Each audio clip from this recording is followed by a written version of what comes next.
Hey guys, Jamie Atlas here from Bonds and Bodies. Today what I'm going to talk about is the way that the feet can affect the hips, or vice versa. If you've had hip issues and have had people look at your hips but not at your feet, then it's important to take a look again at what might be the cause of the problem rather than the symptom, because the two are very different. I've had clients who have had feet problems that have affected their hips, and clients that have had hip problems that have affected their feet. If we take a look right here, what we've got is the butt. Now what's most important to look at is that the butt muscles don't go straight up and down, they actually go at an angle. The same thing can be said for the internal rotators of the hip. I'm looking right here at all these big guys. You've got your pectineus, you've got some other big guys, your adductor group. But really what's important to note is that they don't go straight up and down. In fact, the only one that really does is this gracilis muscle. And if you look at these and the angle they go at, then it would make sense that if this was tight and this was loose, that a leg could internally rotate.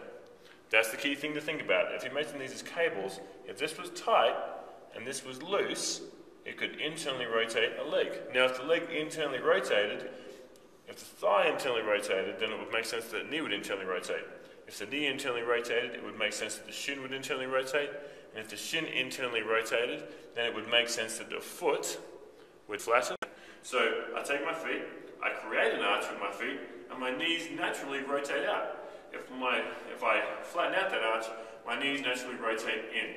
Basically what it's saying is that if this internally rotates, I'll tend to have flat feet. If I go reverse from that, if I have flat feet, chances are my shin is internally rotated, which means that my knee's internally rotated, which means that my thigh is internally rotated, which means that the muscles that I would use to internally rotate my thigh are tight.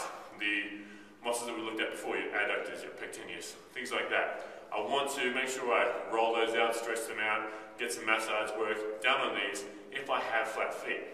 If I have flat feet, I also want to do some work on the glutes, really wake up the glutes, because if the glutes switch on, then they can externally rotate the thigh. If the thigh externally rotates, then the knee externally rotates, and the shin externally rotates, then all of a sudden my feet are in a better position. If you've had hip problems, then it's really important to look at your feet and how your feet react according to your hips. Because if you've tried to address the hips but not the feet, then you might be missing the cause of the problem. And that's the key thing here. Which is the cause, which is the symptom. More often than not, we address the symptom and not the cause. So, have a think about that. If you have questions, email me, info@bondsandbodies.com, and come on in and we do assessments, we do classes where we try to give people what their body needs, not necessarily just a general workout in itself. Okay, thanks a lot guys.